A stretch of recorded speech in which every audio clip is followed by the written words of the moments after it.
Bonsoir à toutes et à tous et merci de votre aimable attention. Dans Regard croisé ce vendredi, nous parlons du Sénégal. La grève des transports routiers se poursuit.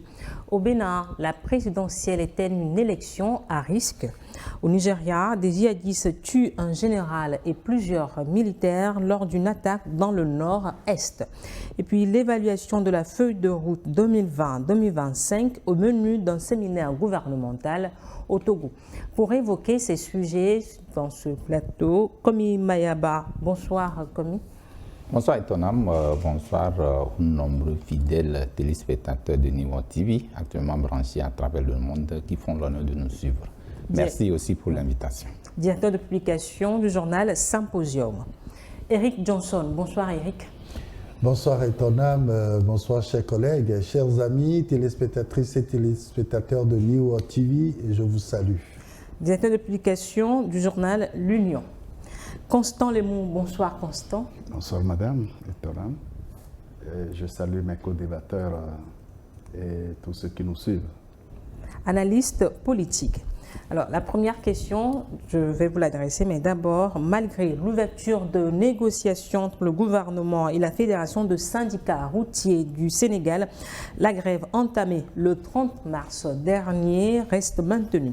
Jeudi, c'est-à-dire hier, à l'issue d'une assemblée générale tenue à Dakar, la capitale, assemblée regroupant les représentants des 14 régions du pays, la Fédération des syndicats des transports routiers du Sénégal a donc décidé de prolonger son mouvement avec un nouveau mot d'ordre de grève de 72 heures à compter de ce vendredi. Eric, la question t'est adressée. Que réclament essentiellement les transporteurs routiers du Sénégal? Alors, il y a eu au départ deux sujets que les syndicalistes évoquaient. Et il s'agit évidemment du nombre trop grand de contrôles sur les routes sénégalaises. Et il y a également cette affaire de concurrence que les syndicalistes ont évoquée au niveau de leur ministère de tutelle, à savoir le ministère des Transports terrestres et aériens. Alors pour ces syndicats, évidemment, ce qui se passe un peu dans les différents pays de notre sous-région, il y a un nombre trop élevé de contrôles. Les contrôles policiers, les contrôles douaniers, les contrôles militaires. S'il faut en parler, parce que vous n'êtes pas sans savoir quand même que, compte tenu des mouvements djihadistes et terroristes dans la sous-région, les États ont décidé quand même de mettre sur nos routes des contrôles militaires pour voir évidemment s'il n'y a pas des infiltrations de ces mouvements-là, djihadistes et terroristes dans nos pays. Sauf que ici, les transporteurs routiers ne sont pas tout à fait d'accord. Et ils ne sont pas d'accord du trop grand nombre. Oui, il faut essayer de normaliser un certain nombre de contrôles sur les routes, mais lorsque ça devient un peu trop grand, ça les inquiète parce qu'il y a ce phénomène de fraude où on leur impose quand même de payer à certains postes de contrôle.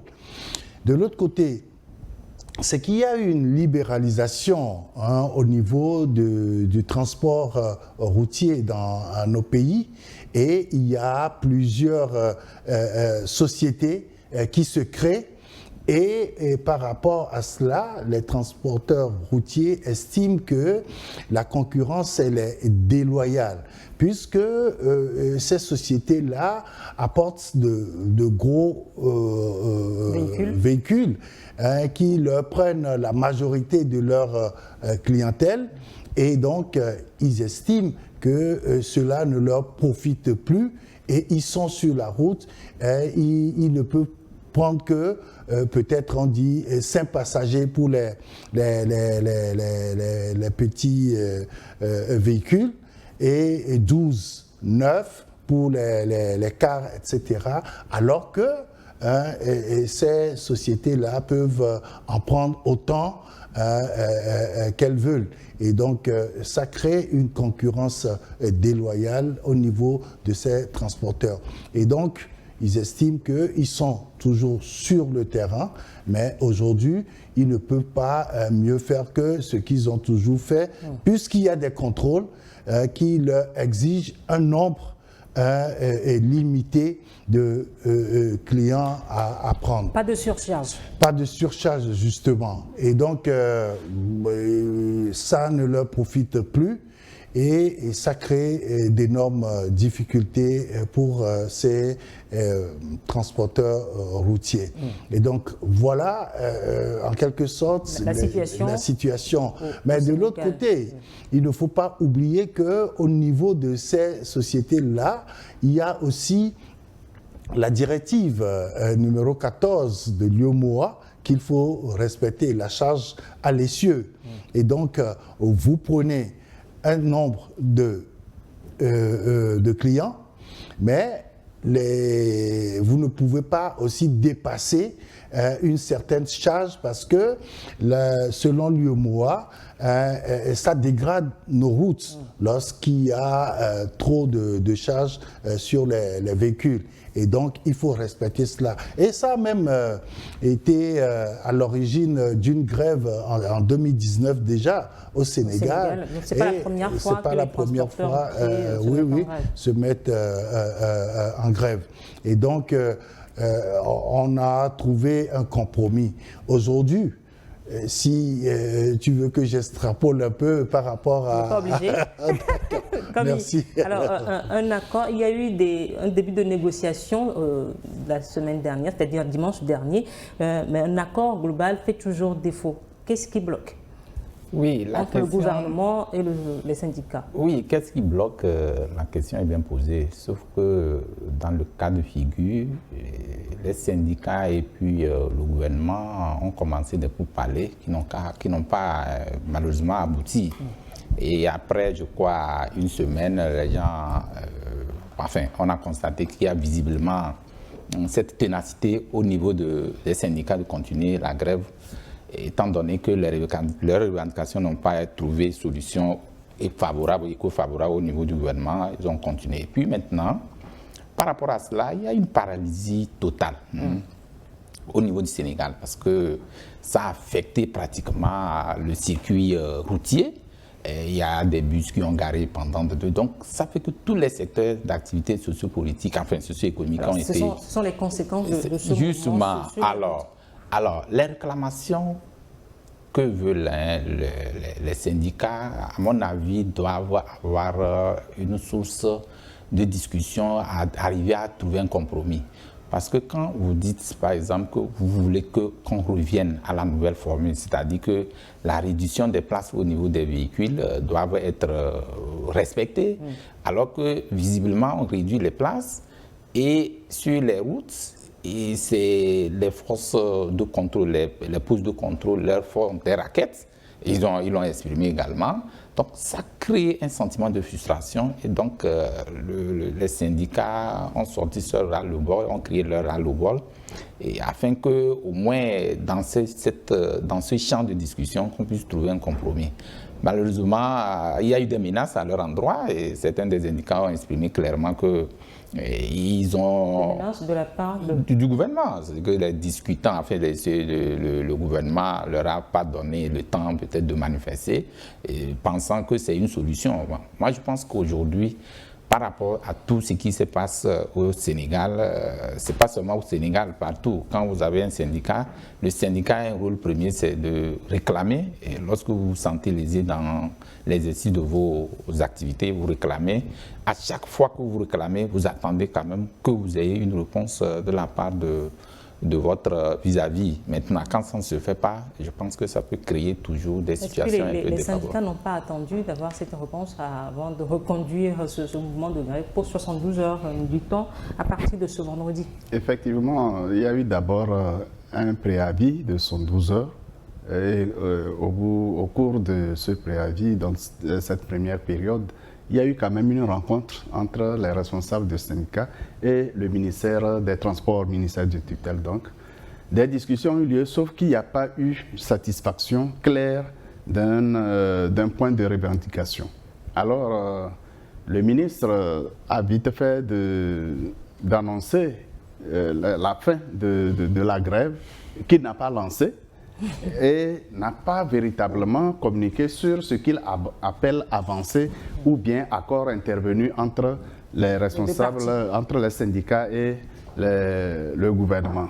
Dans ce cas, les responsables du syndicat des transporteurs ont décidé de lancer une grève illimitée jusqu'à satisfaction complète de leurs revendications. Entre autres, ils revendiquent une réforme de la fiscalité du secteur des transports parce qu'ils trouvent que les taxes sont beaucoup trop élevées et ces taxes sont multiples, et ce qui pénalise le transporteur. Ensuite, ils demandent une meilleure réglementation du secteur de transport entre le transport urbain et le transport rural, parce qu'il y a une confusion entre le transport urbain et l'interurbain. Alors, il faudrait que les sociétés de transport s'inscrivent véritablement, soit ces sociétés font le transport urbain ou bien ces sociétés font le transport interurbain. Quel est l'intérêt d'avoir cette distinction? Ah, bien sûr, ça permet une meilleure lisibilité dans le rôle que chacun doit jouer et surtout dans cette activité économique, on ne peut pas permettre, il n'y a pas aussi cette liberté totale que chacun aille s'engager dans un transport tantôt urbain, tantôt interurbain. Ils ont évoqué même un décret pris par Macky Sall en 2021 avec les tests d'application qui s'ensuivent. Malheureusement, le nouveau ministre des Transports a sorti un circulaire pour remettre en cause pratiquement les dispositions contenues dans le décret Macky Sall, si on peut le dire ainsi. Mais il pose également un autre problème qui sera très difficile à gérer par le pouvoir sénégalais. Il y a au moins 10 points de revendication. Le dernier que j'évoquais, c'est la demande de baisse du prix du carburant. Ouais. Alors, le contexte actuel est tellement compliqué pour le gouvernement sénégalais, particulièrement confronté à des difficultés financières. Ensuite, cette perspective de hausse du prix du carburant à l'international liée à la guerre au Moyen-Orient, je doute fort que le gouvernement puisse répondre favorablement à cette demande. Je passe sous silence la demande de la baisse des prix des pièces de rechange, bien sûr. Mais au même moment, le gouvernement, à travers le ministre des Transports, prend déjà des mesures, si possible, pour atténuer la paralysie de l'économie pendant cette grève. Parce que qui dit transport dit vecteur des échanges économiques. S'il n'y a pas de transport, c'est l'ensemble de l'économie qui est complètement paralysé. Alors le ministre des Transports préconise la multiplication des transports publics, des transports à l'initiative du ministère, donc l'acquisition d'un nombre élevé de bus pour suppléer à l'absence des transporteurs privés. Que ça privés. Résout le problème? Non, mais ça va plutôt aggraver la situation. Et déjà, le ministre s'est mal pris lorsqu'ils ont commencé les discussions sur les 10 points de revendication. Il y a 6 qui ont trouvé déjà des accords. Sauf que le ministre n'a pas pris, par exemple, des décrets ou des décisions publiques pour annoncer les nouvelles décisions. C'est-à-dire que pour les syndicats, que les concertations soient transformées en décisions gouvernementales.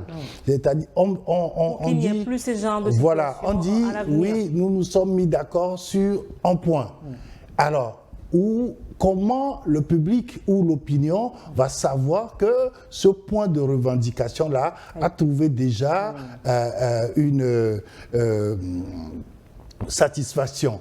Et les syndicalistes demandent à ce que le gouvernement puisse prendre des décisions gouvernementales, que cela soit mis à la disposition de tout le monde. Donc, déjà 6 points, c'est déjà beaucoup d'avancées, sauf que les dernières décisions prises par le ministère des Transports terrestres et aériens ne fait pas cas et évidemment de tout ce qui a été dit, obtenu par les syndicats. Les syndicats veulent que ça soit véritablement des décisions qui soient des décisions gouvernementales. Alors, malgré les sollicitations des autorités religieuses, donc les représentants régionaux de ces syndicats ont donc opté pour la poursuite de la grève. Quel message est-ce qu'ils envoient?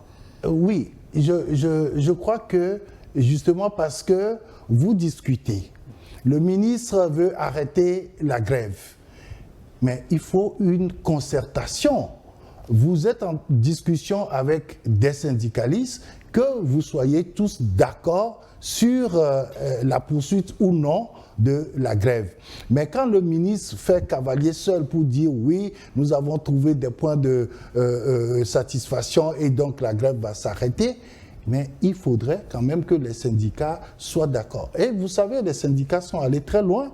Ils ont une cagnotte de solidarité et ils disent qu'ils vont puiser dedans pour aider ceux qui seront en difficulté parmi les transporteurs routiers et pour que cela ne désarme pas le mouvement. Et donc, vous voyez, c'est le durcissement de ton au niveau des syndicalistes parce que le ministre prend des décisions unilatérales mais les conséquences sont...